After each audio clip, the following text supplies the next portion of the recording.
Di tengah sorotan publik, berita perceraian Yasmin Owe dan Aditya Zoni kini menjadi sorotan yang menyentuh hati. Mengejar hak asuh anak-anak mereka setelah dilakukannya proses mediasi yang diharapkan akan menjadi jalan keluar ternyata gagal mencapai kesepakatan. Yasmin dan Aditya dengan penuh harapan berusaha mencari solusi terbaik bagi kehidupan anak mereka. Selain itu, bagi keduanya, anak adalah segalanya dan kebahagiaan yang tiada tara. Menurut mereka, memberikan cinta dan melindungi anaknya dari dampak buruk perceraian ini adalah kewajiban mereka sebagai orang tua yang baik. Sementara itu, Aditya Zoni dengan situasinya saat ini yang berat, dirinya berusaha mempertahankan keterlibatannya dalam kehidupan anaknya itu. Kendati demikian, dari hasil mediasi yang gagal, harapan mereka tidak pernah pudar untuk memperebutkan hak asuh anaknya itu. Yasmin pun tak memberikan gugatan lain dan tak meminta nafkah bulanan sama sekali kepada Aditya Zoni. Yasmin menuturkan bahwa dirinya mampu membiayai anaknya itu. Namun, keduanya tetap berkomitmen untuk bertindak atas dasar kasih sayang dan kepedulian terhadap masa depan anaknya. Lantas seperti apa kelanjutan persidangan yang akan mereka lalui nanti?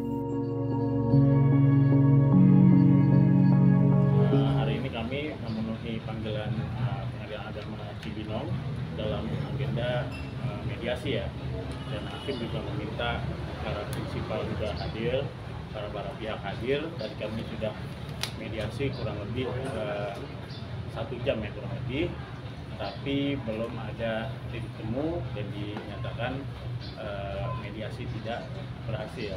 Tetapi sesuai Perma 1 tahun 2012 masih saja ada upaya tadi dari hakim mediasi Pak Haji Mumu untuk nantinya pada tanggal 16 Juli sebelum diajukan ke persidangan nanti akan dicoba lagi diajukan untuk mediasi, karena di Perma 1 tahun 2016 itu kan jangka waktunya 30 hari dan ditetapkan tadi oleh hakim pada tanggal 16 Juli itu sudah ada laporan dari hakim mediasi seperti itu, tapi tadi belum ada titik temu dan mediasi dinyatakan tidak berhasil.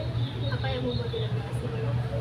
Ya belum ada inilah titik temu antara penggugat dan tergugat. Bang, ini mediasi keberapa Bang? Ini mediasi pertama, tapi tadi juga sudah ditandatangani bahwa mediasi tidak berhasil seperti itu. Sudah tergugat, tapi hakim mediasi masih ingin mencoba tanggal 16 Juli untuk finalnya, masih ingin mencoba mencari titik temu seperti itu. Yasmin sendiri kenapa alasannya apa?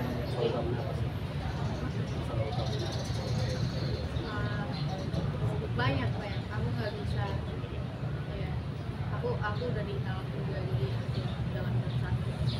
Kok sempat Adit menolak? Berapa kali?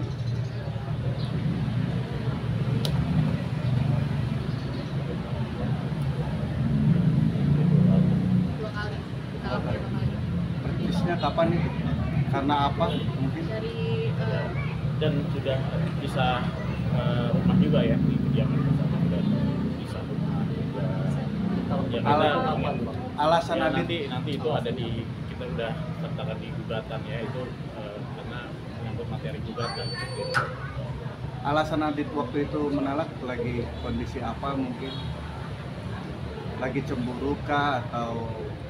kalau itu saya kurang pasti ya, dan dia pasti juga punya alasan untuk tidak bisa berkomitmen soal itu. Tapi dari Yasmin sendiri masih ada Sudah apa ya? Sudah mentalak itu satu ya.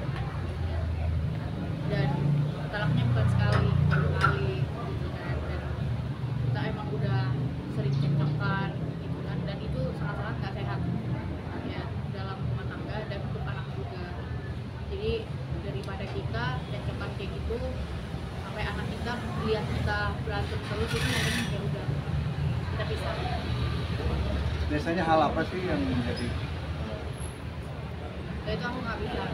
Dan hal-hal untuk syarat-syarat perceraian itu sudah kita lampirkan ke majelis hakim kan.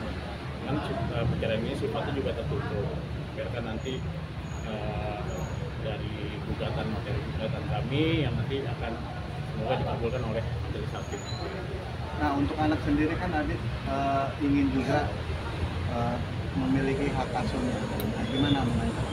Ya tentunya ya nanti kita materi gugatan kami telah didaftarkan dan telah diperiksa oleh majelis hakim, ya biarkan nanti dalam perjalanannya majelis hakim memutuskan apakah Yasmin sebagai penggugat bisa dikabulkan sebagai pemenuh hak asuh anak. Yang jelas dalam petitum kami meminta itu.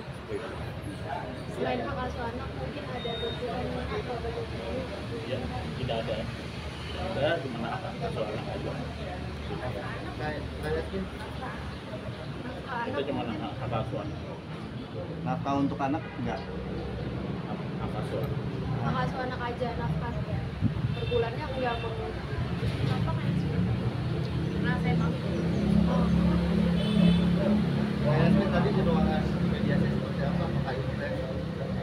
Intens ngobrol. Alhamdulillah mediasi tadi sudah berjalan sesuai dengan aturan Perma, dan kebetulan tadi kita juga sudah menandatangani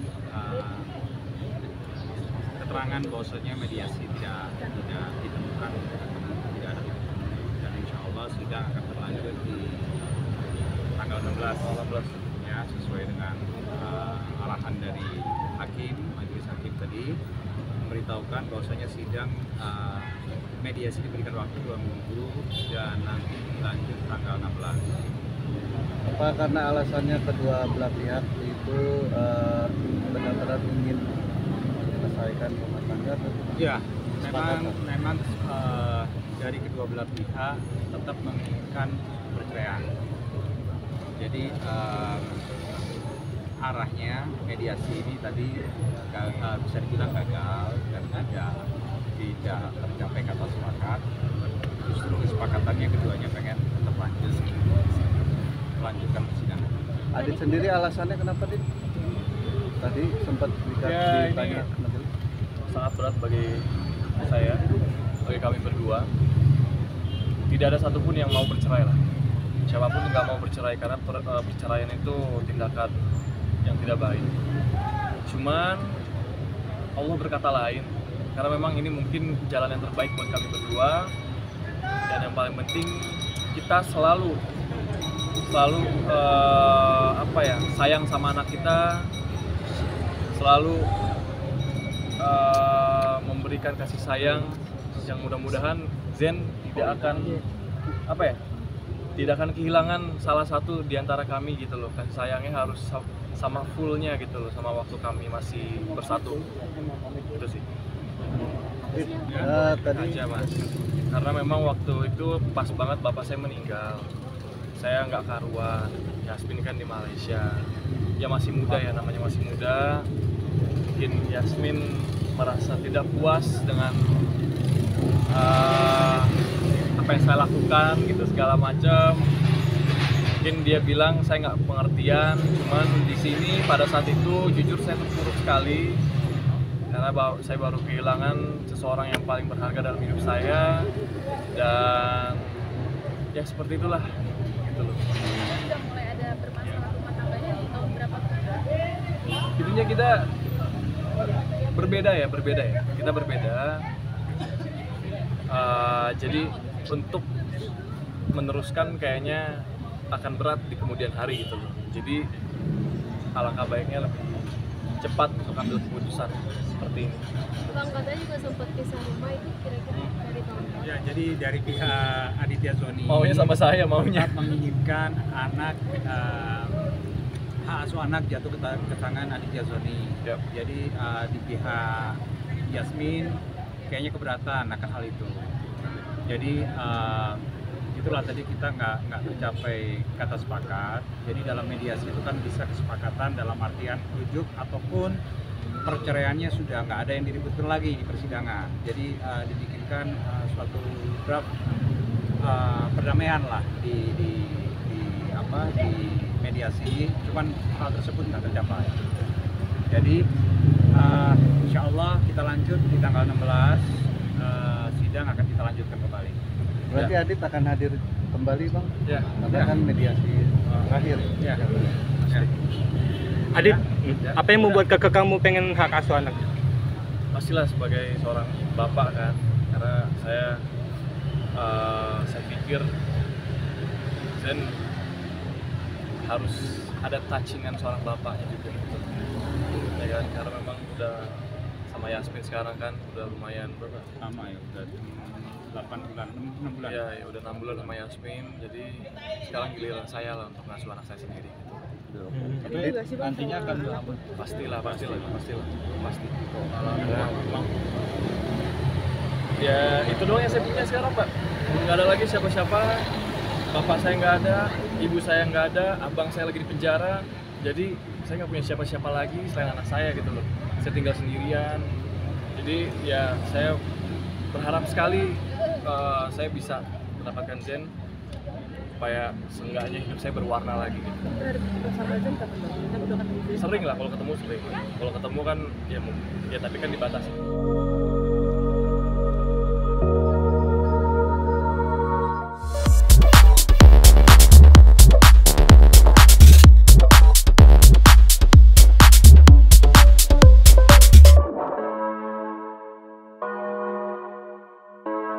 Setelah menjalin hubungan 4 tahun lamanya dengan Sita Marino, Bastian Steele mengaku belum siap untuk melanjutkan hubungannya itu ke jenjang yang lebih serius. Pasangan yang lahir di tahun yang sama ini masih ingin menyiapkan mental, rohani, dan jasmaninya sebelum menghadapi kehidupan rumah tangga. Pasalnya, Bastian tak mau gagal dalam pernikahannya, maka dari itu dirinya memilih untuk belajar mengerti apa itu arti pasangan, serta membenahi diri menjadi pribadi yang lebih baik lagi dari sebelumnya. Selain itu, mantan personil Cowboy Junior ini juga menceritakan tentang bagaimana dirinya dan Sita menyelesaikan masalah dalam hubungannya itu. Bastian mengatakan sebelum berada di tahap ini mereka kerap berdebat karena hal sepele. Namun dengan berjalannya waktu, mereka sudah sama-sama mengerti kondisi satu sama lain sehingga lebih mudah untuk keduanya menyelesaikan masalahnya. Kendati demikian, terlepas dari hal itu, mereka sudah mengantongi restu dari kedua orang tuanya untuk menikah. Hanya saja tinggal mereka yang mempersiapkan diri untuk ke jenjang yang lebih serius nantinya. Lantas apakah mereka memiliki tekanan dari keluarga untuk segera menikah? Belum siap. Bapak sama Sita emang masih ngeplan aja, belum tahu. Bukan tahun ini kok. Dan juga si Andi kan temenmu sempat komen di IG saya itu beneran atau sudah apa sih? Ya enggak lah, itu bercanda dia. Karena emang kan kemarin itu yang gue posting bukan ngasih tahu itu tenangan, tapi emang campaign dari parfumnya Sita, bisnis barunya Sita. Tapi kalau untuk keluarga kalian berdua, maksudnya udah muspok pasti yang berdamai arti mungkin. Iya udah kenal ada yang sama bilang lain kok. Kapan maksudnya? Ayo disegerakan atau seperti apa? Enggak. Untungnya mamaku, papaku santai, terus keluarga dari Sita juga, pihak Sita juga santai banget. Karena kan aku sama Sita nggak mau sampai gagal, makanya sama-sama mempersiapkan dulu supaya lebih mengerti apa itu hubungan dan lain-lainnya pastinya gitu. Tapi udah sama-sama nabung belum, Bas? Udah lah pastinya sama-sama gimana caranya berusaha untuk bisa bisa ngejalaninnya gitu ya, dari sisi finansial, dari sisi kedewasaan, bahkan gimana sih cara menjalani hubungan itu. Makanya sekarang nggak mau buru-buru karena nggak mau gagal. Nanti kalau udah siap ya pasti nikah lah. Bas, tapi pengennya Sita ya, makanya sebenarnya butuh doa dari kalian juga, butuh doa dari teman-teman juga supaya tetap lancar dan aman-aman aja. Bas termasuk nikahan pakai duit sendiri juga, Bas, atau gimana, Bas? Muda nggak sih, Bas? Satu-satu gimana? Target dari lo sendiri ada? Targetnya emang nggak ada target. Ya pengen cepet juga apa-apa. Kalau misalnya emang udah siap, cuman sayangnya belum siap dari semua materi gitu. Dari kedewasaan, dari semuanya kan belum siap. Jadi semoga secepatnya siap, jadi bisa bikin Sita asik. Tapi sebenarnya kedewasaan seperti apa yang maksudnya? Ya banyak hal lah, kan jalanin hubungan seumur hidup kan nggak gampang gitu loh. Kedewasaan apapun, cara kita berperilaku, cara kita menghadapi pasangan kita di saat kita harus kontrol emosi kita dan yang lainnya, kan itu semua harus kita matengin dulu secara secara mental di atas ring. Enggak lah, biasanya selesain baik-baik ya. Dulu pasti ada lah berantem, sekarang sih udah lebih mengerti. Sebelum kita melakukan sesuatu udah tahu nih pasti Sita bakal marah nih, jadi kayak Jadi kayak sekarang tuh udah sama-sama ngerti, atau kalaupun emang ada selisih ya pasti langsung kelar gitu, karena udah dulunya udah Kalau untuk saat ini mungkin banyak tawaran endorse untuk pacaran pernikahan atau tidak, tawaran endorse sendiri. Kan sebelumnya kamu ngeprank ke Sita. Iya. Oh, sempat banyak yang teleponin, aku bilang belum, emang belum karena belum. Banyak teman-teman, untungnya itu sih sebenarnya sedihnya juga. Aduh, ternyata masih banyak yang sayangnya, dan banyak sekali yang sayang, maksudnya banyak yang sayang sama hubungan aku dan Sita gitu loh. Jadi kayak gitu. Berarti kalau mau nikah nanti pengennya di besar-besaran apa privat aja, Bas? Kalau Sita pengennya sih resepsinya kecil aja, cuman ya kalau aku kan Batak pasti mengadatin lah, diadatinnya itu udah pasti kayak pesta lah, pasti acara besar. Mungkin karena itu juga jadi nyiapin materi yang enggak sih, lebih emang siapin mental sama finansial juga kan nggak gampang bro, nikah itu bro, maksudnya kayak semua harus disiapin matang-matang. Bas, berawal dari prank akhirnya banyak tawaran endorse sendiri. Berawal dari prank terus akhirnya banyak tawaran endorse juga, itu akhirnya seperti apa sih? Dari prank awalnya ya gimana nanggepinnya, emang karena belum kok, aku bilang terima kasih loh udah baik, udah maksudnya membantu dan lain-lain, cuman emang belum aku bilang gitu. Tapi berarti kalau bercandaan Aldi di IG itu cuma bercandaan aja? Bercandaan lah, semua orang kan kena prank. Kalau Aldi enggak, Aldi udah tahu campaignnya, karena sempat waktu itu mau difoto juga, maksudnya Kiki bantuin Aldi fotoin, terus ternyata Sita sendiri sama tim parfumnya bilang kayaknya cukup Bas. Tapi Sita jadi tambahan terakhir dulu dong, di tengah pengennya temen yang ini kan harapan ya, kan kita nggak ada yang tahu, makanya selalu berdoa Basnya, dan minta doa teman-teman gitu untuk selalu dukung support kita berdua.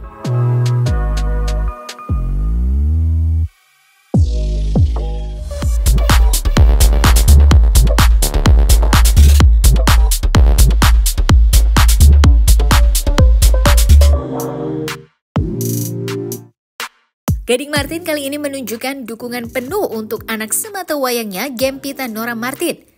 Anak berusia 9 tahun itu baru saja menyelesaikan rekaman single perdananya yang dibuatkan langsung oleh penyanyi berbakat Yura Yunita dan suaminya Done Maula. Pengalaman ini menjadi momen yang sangat istimewa bagi Gempi. Pasalnya, Gading menyebutkan bahwa Gempi sangat excited hingga tidak bisa menyembunyikan kegembiraannya itu. Walaupun begitu, Gading dibuat terheran-heran dengan tingkah Gempi yang selalu membuatnya takjub lantaran Gempi selalu tahu lagu-lagu baru yang dirinya sendiri pun belum pernah mendengarnya. Kendati demikian, sebagai ayah, Gading sangat bangga dan terus memberikan semangat serta dukungan kepada Gempi. Ia percaya bahwa bakat yang Gempi punya untuk menjadi penyanyi akan terus terasa dengan kerja keras yang Gempi lakukan. Lantas seperti apa perasaan Gading melihat anak gadisnya yang sudah kian tumbuh besar? Hari ini terima kasih buat semua yang sudah berpartisipasi di Media Class Badminton, semua kru yang sudah bertugas dari di media, artis-artis yang bermain, penonton juga yang sudah beli tiket dari jauh-jauh hari, dan teman-teman media juga terima kasih untuk liputannya. Mudah-mudahan semua yang hadir terhibur juga, dan kita bisa bikin nanti next event yang lebih baik lagi gitu. Bapak Ding, ini tadi penampilan spesial dari Salon Seven sendiri seperti apa nih? Kayaknya bukan cuma saya yang nungguin Salon Seven ya, karena Salon Seven kan jadwalnya susah. Konser juga pasti ditunggu-tunggu, semua tiketnya juga begitu dia buka pada war cepet habis gitu. Jadi suatu keuntungan juga buat kita, mereka bisa manggung di acara Media Class. Susah nggak sih nge-booking? Iya, Salon Seven sendiri Papa Ding. Susah. Berapa lama Papa Ding nunggunya? Nggak ada tim yang berusaha menghubungi mereka. Cuman kan band sebesar Salon Seven dengan jadwal yang gitu kan nggak mudah gitu kan. Kita kan berusaha memberikan sesuatu yang berbeda dari Media Class yang sebelumnya. Jadi kalau sekarang bisa dapat mereka, kita merasa bersyukur banget. Thank you banget mereka udah mau datang. Tapi untuk artis-artisnya sendiri ini emang pada yang berpartisipasi yang ada tim ya. Kalau saya kan biasanya kalau masuk ke ruang ganti tuh biasanya nyapanya kan bro gitu ya. Ini saya begitu masuk, om main nggak om lah. Ini kayaknya udah bukan angkatan saya ini. Jadi memang eranya mereka kan, mereka yang udah muda masih pada di bawah 25. Jadi harusnya saya sama Rabi tuh main, cuman begitu melihat lawan-lawannya kita sih mainnya sejam tapi sakitnya 2 hari gitu. Jadi kita biarkan yang muda-muda main, batch-batchnya juga lebih banyak. Kita kebetulan beberapa dari case-case ini mereka sudah kenal sebelumnya, jadi chemistry-nya sudah dapat. Ada yang couple juga, makanya mereka chemistry juga dapat. Ada yang memang udah sering juga jadi bintang tamu di Kui gitu. Jadi kalau untuk masalah talent player kita nggak kesusahan nyari karena kita juga sering bekerja sama dengan mereka. So sekali lagi thank you. Terus ya itu gemes lah ngeliat yang pada kampel-kampelan gitu, olahraga bareng, ngibur bareng. Jadi kita yang makasih lah mereka. Oke, Pak Pading sedikit dong update soal Gempi kemarin baru rekaman. Oh iya, nanti tungguin ya teman-teman. Gempi baru merekam single pertamanya akhirnya setelah sebenarnya lagu ini tahun lalu udah dibikin sama Teh Yura sama Om Dono baru. Dua-duanya sama-sama sibuk. Yuranya sibuk, jadwalnya edan. Gempi juga sibuk, lebih sibuk dari bapaknya. Dan akhirnya baru ketemu kemarin, kita sepakat untuk masuk studio. Rekaman single pertama dari beberapa lagu yang disiapin, kita udah pilih ini single pertamanya Gempi. Jadi mudah-mudahan dalam waktu cepat lah, nggak nyampe sebulan, doain mudah-mudahan udah bisa rilis gitu. Kita semua suka banget sama Yura sama Dono kan kalau bikin lagu bagus, dan kebetulan Gempi juga. Ya kan orang banyak yang bilang Gempi ini anak senja, memang seleranya dia agak beda sama bapaknya. Saya tahu lagu-lagu Indonesia yang baru itu dari Gempi gitu, kayak Yura, Nadine, kayak gitu-gitu. Ini siapa lagi sih artis baru, siapa lagi? Taunya dari Gempi. Jadi kayaknya chemistry Gempi suka sama Yura, suka sama lagu-lagunya, dan akhirnya dibikinin lagu itu kayaknya excited. Tapi kan ya namanya juga anak kecil ya, ada mood-moodnya saya. Ada mood-moodnya, ada mood excited, ada mood malu, takut, ya bisa gitu. Tapi kita sebagai orang tua, ada bantu Yura juga, Om Dono, ada Aki juga yang bantuin supaya Gempi pede nyanyinya. Sama istri sendiri seperti apa tuh? Membantu vokal? Iya, dia lebih ahli ya kalau buat nyanyi, jadi diarahkan juga sama Mama Gisel. Pak Pading ini memang sengaja menyemplungkan Gempi memang di dunia tarik suara. Nah, kalau menurut saya sih untuk saat ini umurnya Gempi lebih cocok nyanyi daripada mungkin berbikin film atau banyak tawaran-tawaran kayak gitu yang terlalu bentrok sama jadwal sekolahnya. Terus kayaknya kalau anak kecil kayaknya kalau suruh syuting kasihan deh. Kalau gitu kalau saya ya. Tapi kalau nyanyi karena dianya suka, jadi prosesnya juga cepat, jadi nggak terlalu beban buat dia. Berarti awal ngebujuknya seperti apa sih Pak Pading untuk bisa rekaman? Kita tanya aja Gempi mau nyanyi nggak gitu. Mau? Oh ya udah kalau mau ayo. Lagu anak-anak atau mungkin general? Lagunya general, jadi dalam waktu dekat lah. Mudah-mudahan nanti pas launching kita juga bisa undang teman-teman media bisa datang. Mudah-mudahan juga suka sama lagunya. Tapi pertama kali dengerin Gempi rekaman di single yang sebagai seorang ayah gimana? Terharu ya, maksudnya dulu semuanya kan juga kalau pada komen ini dulu bocil yang kita panggil obos, masih ponian, pipinya bulat, kok sekarang tau-taunya udah mau nyanyi gitu, mau punya karya sendiri gitu. Iya, sebagai orang tua pastinya bangga, senang, dan memang doa kita kan anak harus selalu lebih baik dari orang tuanya ya. Jadi mudah-mudahan walaupun umurnya Gempi baru 9, jadwal maksudnya karir ke depannya juga masih panjang, belum tentu nanti pada akhirnya pas gede dia mau jadi penyanyi juga, tapi ini kan sebuah pengalaman juga buat dia, sebuah momen, sebuah kesempatan juga buat dia. Kalau dia suka, kita support.